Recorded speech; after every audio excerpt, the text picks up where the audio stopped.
They will not be able to get away with it. No matter how hard they try, you're going to have states that are going to be more stringent than others, but overall, they're not going to be able to stop it. The protest will be too strong. We will say that in our lifetime, unless, of course, there's something beyond anything that we're talking about right now that happens, they will not get away with taking away our Second Amendment rights. Well, I agree. We've got a good chance. The pro-gun culture is growing. Women are getting into guns. People are finding out how great it is to be, to defend yourself.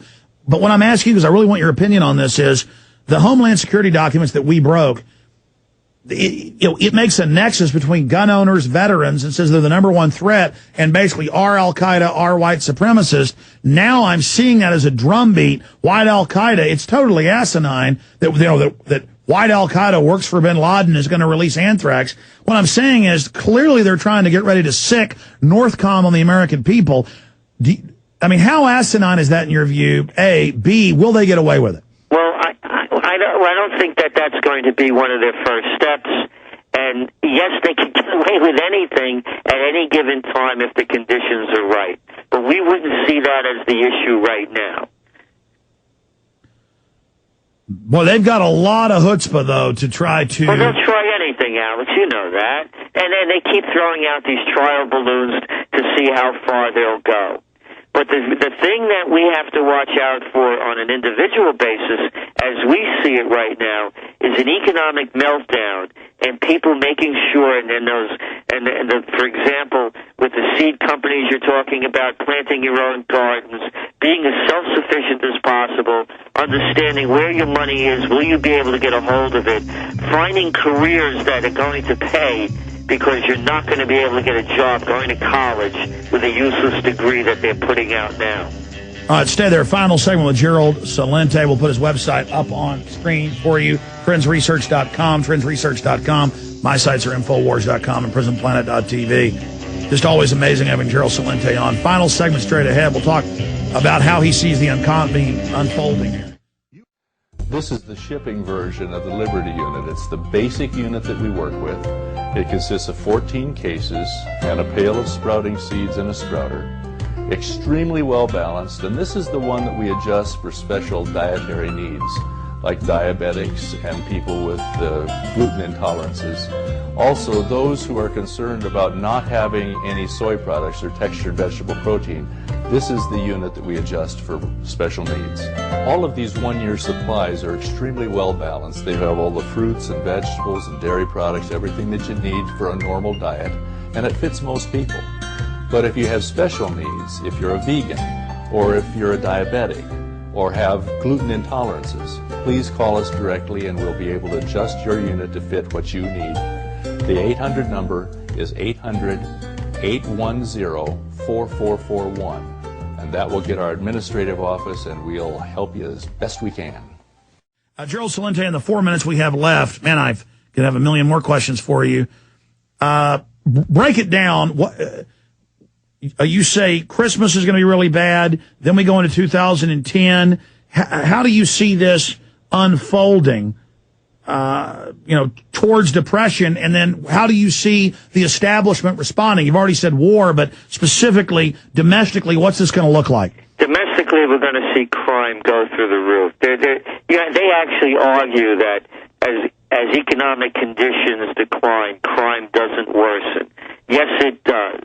And all kinds of crime from the top down.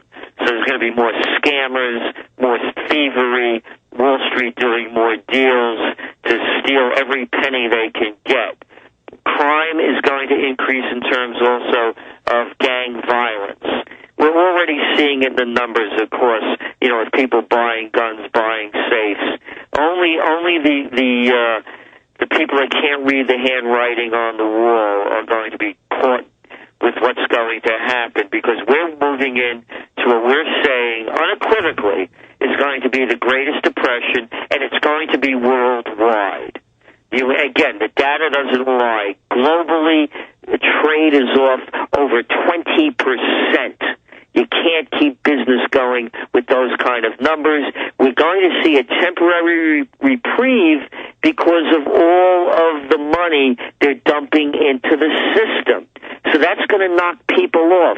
They're going to believe there's going to be the green shoots of recovery. But when you dump this money manure all over the planet, as they're doing now with the tens of trillions of dollars, it's going to look like recovery, but it's not going to be.